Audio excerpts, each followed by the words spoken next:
All right, let's just dive right into this explainer. Look, if you're anything like, well, most people today, you probably wake up already dealing with the physical toll of daily life. Maybe it's that annoying, creeping stiffness in your lower back from just sitting at a desk all day.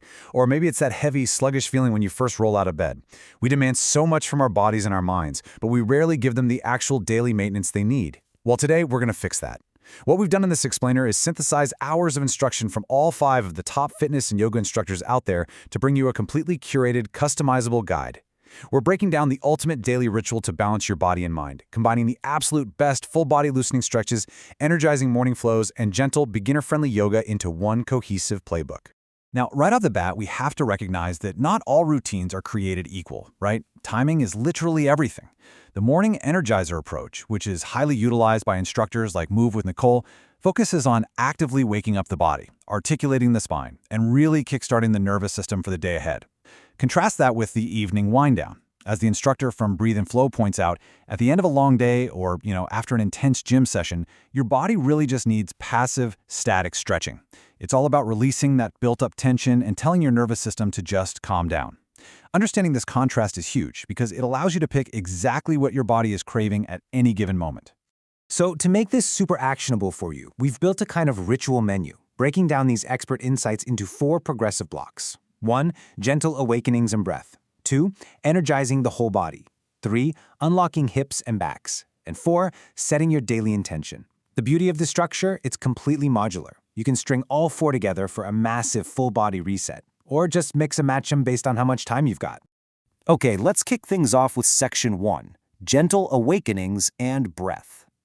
This is the very first phase of our daily ritual, and the absolute most crucial rule here: start low and slow. Before we demand any kind of intense physical exertion from our muscles, we really need to politely introduce them to movement, and honestly, just establish a deep connection with our breath. The experts across the board agree on 3 non-negotiable staples to get this done: child's pose, downward facing dog, and cat-cow. Seriously, it doesn't matter if you're watching Move with Nicole, Sean Vig, or Yoga with Cassandra, almost every single instructor relies on these exact foundational moves to kick off their routines. Why? Because they instantly decompress the spine, open up the back of the body, and force you to link your inhales and exhales with actual physical movement. These 3 poses, they set the baseline for the whole shebang. Think of these specific, gentle warm-ups as your immediate antidote to that hunched-over, staring-at-a-screen posture we all inevitably develop. If your neck and shoulders are screaming at you, Yoga with Cassandra prescribes seated neck rolls to target the front and back of the neck. For a tight chest and spine, she loves seated cactus arms. You literally open your chest and squeeze those shoulder blades together to fight off that forward slouch. And if your lower body is just feeling stiff, the instructor at Breathe and Flow suggests walking the dog. That just means pedaling your heels up and down while you're in a downward dog position. It's an incredibly simple way to gently wake up the hamstrings and calves. Moving right along to Section 2, energizing the whole body. Okay, once the body is awake, it is time to build some heat. This is the phase where we transition from merely stretching to actively engaging our muscles and getting the blood pumping. So how do these pros build that heat? Well, a major favorite of both Move with Nicole and Breathe and Flow is the spinal ripple. It's this beautifully fluid, continuous motion. You start in a downward dog, and on your inhale, you literally ripple your spine forward, vertebrae by vertebrae, right into a plank pose. From there, you lower down to chaturanga and lift into an upward-facing dog to really open up the front of the body. Guys, this isn't just about arm strength. It is an unbelievable, dynamic tool for spinal articulation. It acts like a literal shot of espresso for your nervous system, forcing your brain and body to completely sync up. From there, we move to our feet to build foundational heat with lunges, side bends, and warrior poses. Sean Vig, for instance, is a massive proponent of incorporating side bends directly into his lunges. It is a fantastic 2-for-1 deal. You're holding a strong lunge to challenge the lower body, while the side bend forces your core to stabilize your balance. Meanwhile, Cassandra utilizes the classic Warrior 2 pose. That builds essential lower body stability and opens the hips, while pulling the shoulders back to ensure absolutely perfect postural alignment. And hey, if you really want to peak that energy, Move with Nicole utilizes a killer pose called Wild Thing. It's a highly dynamic back bend and hip opener. From a downward dog, you basically flip your body over, plant one foot behind you, lift your hips sky high, and aggressively open your heart up to the ceiling. It is an incredibly expressive, expansive movement. If you ever feel lethargic in the morning, incorporating this peak pose is a surefire, guaranteed way to invite a rush of energy and vitality right into your body. All right, let's bring it into Section 3, unlocking hips and backs. Now that we've built up that heat and our muscles are nice and warm, we can safely enter the deep tension release phase. You can think of these next few movements as direct, targeted prescriptions for the tightest, most stubborn areas of the human body. Take a look at this fantastic movement from Sean Vigue. It's called the reverse scorpion. First, you lie face down in a gentle cobra pose. Second, you roll onto your left side. Third, you bring your right leg all the way across your body, tapping the floor behind you. Vigue presents this as the ultimate lying twist. Not only does it totally wring out a tight lower back, but because your arms are planted, it provides this massive opening stretch across your chest muscles and shoulders. It is a brilliant multitasking stretch for sure. Now, when it comes to hip mobility, which, let's be honest, we all struggle with, we've got two contrasting yet incredible poses to look at. Cassandra's deer pose focuses entirely on internal hip rotation. She notes that we rarely ever stretch our hips internally, but it's exactly what desk workers need to counteract sitting all day long. Contrast that with Sean Vigue's preferred pigeon pose, which is a really deep external hip rotation. Vigue actually adds a twist and a quad pull to his pigeon for maximum benefit. Hitting both of these ensures your hips stay mobile in a full 360 degrees.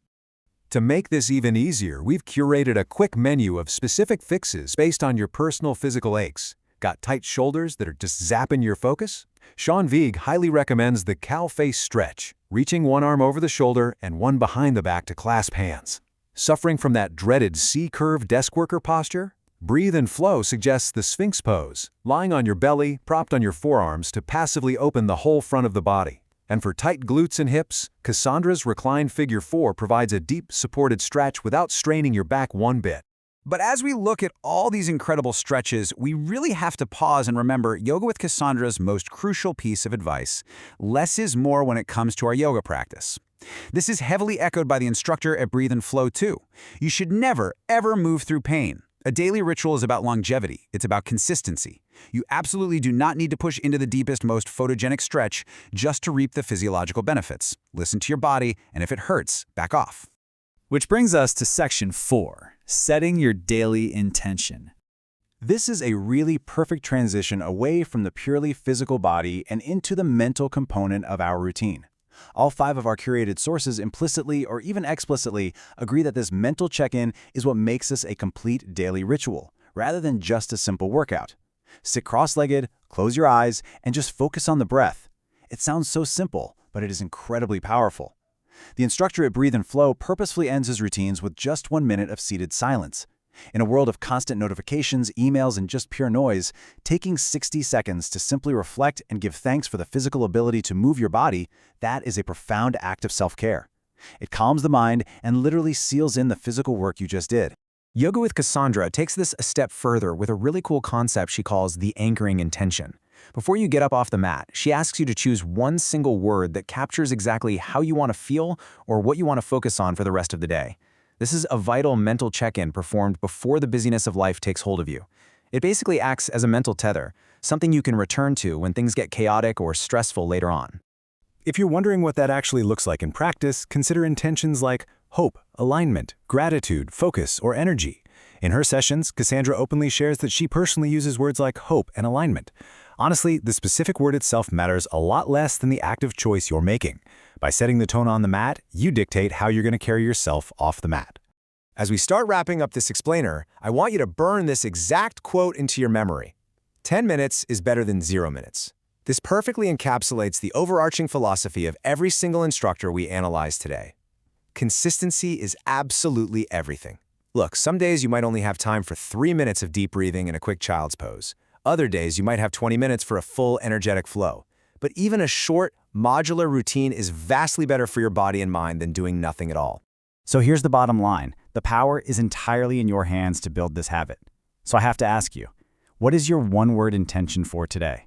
Take a second right now, pick your word, and let that guide you. If you could change the entire trajectory of your day just by choosing how you start it, wouldn't you start tomorrow differently? Leave this explainer feeling empowered to take that mental clarity and physical energy into the rest of your day. Thanks for joining me, and I'll see you next time.